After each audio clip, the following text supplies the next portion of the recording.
obviously, with the TRX, there are a ton of different exercises you can do with it. But one of the questions most people have, especially if they haven't done the research, is what length do I put that at for that exercise? And it's relatively simple once you understand like the different movements and why you want those movements in that position for vector angles and things like that. But I'm just going to give you an idea of where to put things relatively simply. There are obviously exceptions to these rules. You technically could do any TRX exercise at any length, but there's just better lengths for different exercises. So, first exercise we're going to think about is a squat or anything suspended in the straps with your feet in the straps. So, most squats I would do at mid-calf. So, if you look at this, you kind of look at the handles right kind of next to my kneecap when I'm straight underneath it, right? So that's about the angle I want to do some sort of squat movement at. Now I don't know if this is going to get in the frame, but let's just say I'm here. I want to load my squat here, and so now I can use this strap to guide me. Can I do this with that short? Sure, right? This is just a better angle because then when I get into things like squat jumps, I get a bigger range of motion and I can free things up for other exercises like that squat and overhead extension and get an even bigger range of motion than if it was short. Suspended, for obvious reasons, we will want to do those exercises with that mid-calf because it'd be a lot harder to put my foot in that strap if that was way up here and short. Any sort of presses we would like to do at mid-calf. And again, because of that vector angle principle. So I'm looking at this and I say, hey, you know what? This chest press is super easy for me. All right? Well, is this one? I mean, yeah, it's still super easy, but it's harder. So I can actually travel and get the appropriate difficulty in that chest press. If this was short, wouldn't be quite as easy to do, right? Because let me just show you, and these aren't set up that well, but let me just show you short what that means.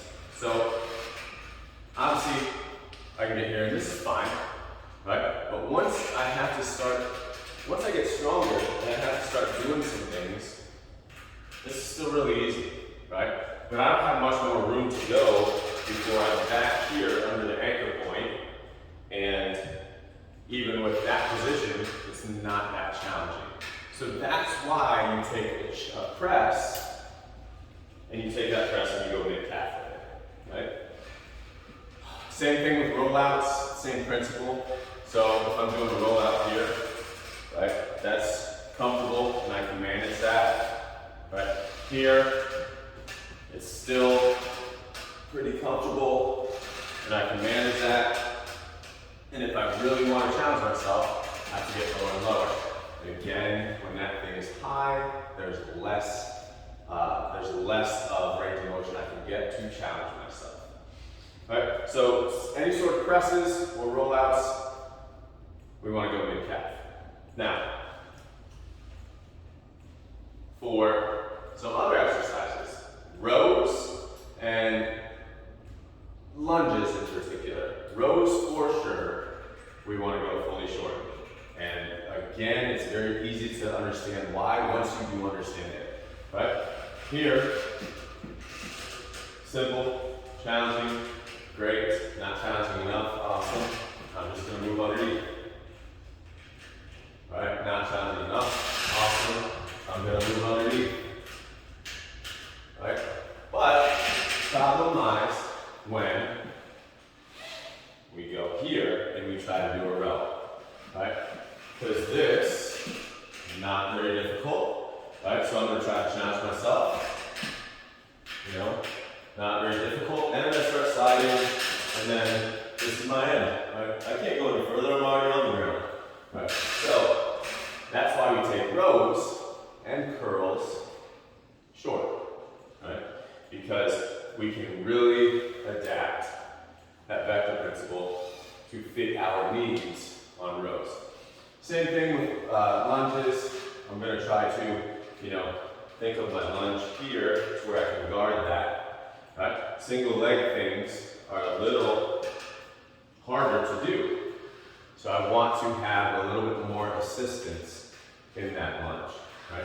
Same thing with pistol squats. I like to do that with a short strap, so I'm not just sitting on the ground when I have that strap lengthened.